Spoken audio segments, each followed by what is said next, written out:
All right, the next one I'm going to look at is percent composition, okay? The problem I'm going to do is very similar to example 11.6 in your book. One thing I want you guys to remember that empirical formulas, okay, whenever they ask you to come up with empirical formulas, just always remember that they are based on mole ratios, not mass ratios, okay?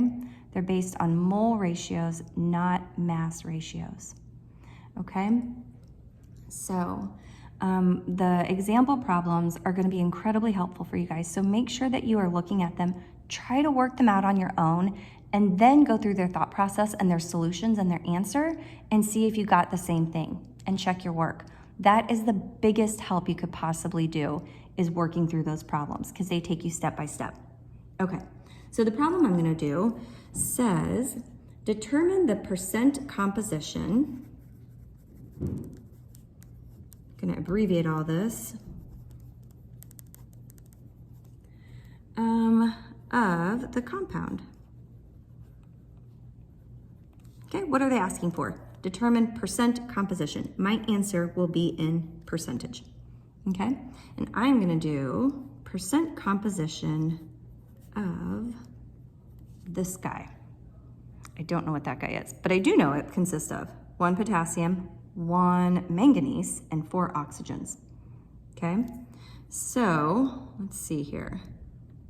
Potassium, let's see, I've got 1 of those, so I'm gonna do 1 times its molar mass is 39.10 grams per mole. Okay, I've got manganese. Again, I'm going to look in the back at percent or the molar mass, and it is 54.94 grams per mole. And then I've got oxygen. Got 4 of those guys. And I think we've memorized the molar mass of oxygen by now. All right. So whenever I multiply this one out, it comes out to 64 grams. Right, and up here I've got 54.94 grams. We just multiplied it by 1, so it's nothing fancy. And same with potassium. Okay, so I'm going to tally it up to see in 1 mole, right, in 1 mole of this, how many grams I have. I'm going to have 158.04 grams per mole. Right, this should have been in per mole. Sorry, guys, because I had it there. Okay, so in 1 of these, I have 158.04 grams per mole. So now I need to find my percent composition, right? As we know, if I have a pie, right, and I've got 4 pieces, right? And my son Christian, he ate 2 of those, right? If I take my portion and I divide it by how many pieces I had to begin with, I'll get a percentage, right? And that'll be 50%, right? 2 divided by 4 is 0.5. Move it over 2 places, I'm at 50%. Okay, and that makes sense. He ate 50% of pizza. Same here, right? So my total was 158.04. So I'm gonna take 39.10 and divide this, because I'm finding a percentage, divide this by my total, 158.04, right? When I plug that into the computer, I end up with 24.74. I'm sorry, not the computer, my calculator. So technically I come up with 0.2474 and a bunch of other numbers. But to turn that into a percentage, I'm going to move the decimal to the right 2 places, and I'm at 24.74. I'm going to round that to 25%. All right, same here. I'm going to divide this one, my manganese, by my total, 158.04. And I'm at 34.76%, which I'm going to say is 35%. Right?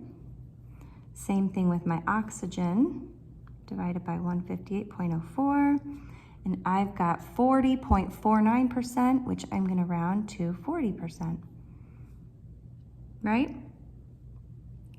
So I'm gonna add these up in my head, make sure I've got 100%. 25 plus 35 is 60, plus 40 is 100%. So that sounds about right, okay? So just remember that your percent ratio is going to be based on your, it's gonna be based on your mass. And your empirical formula will be based on your mole ratio, okay? So we've got, this is my answer. And to write out your answer for me, I would say potassium. I've got 25%, right? Manganese, I've got 35%. And oxygen, I have 40%. Okay. And that would be my answer. And remember, my question was determine percent composition. I've got percentage, I'm good to go. All right, so I think I've got one more video for you guys. I do wanna make sure that you guys note on page, what page is it?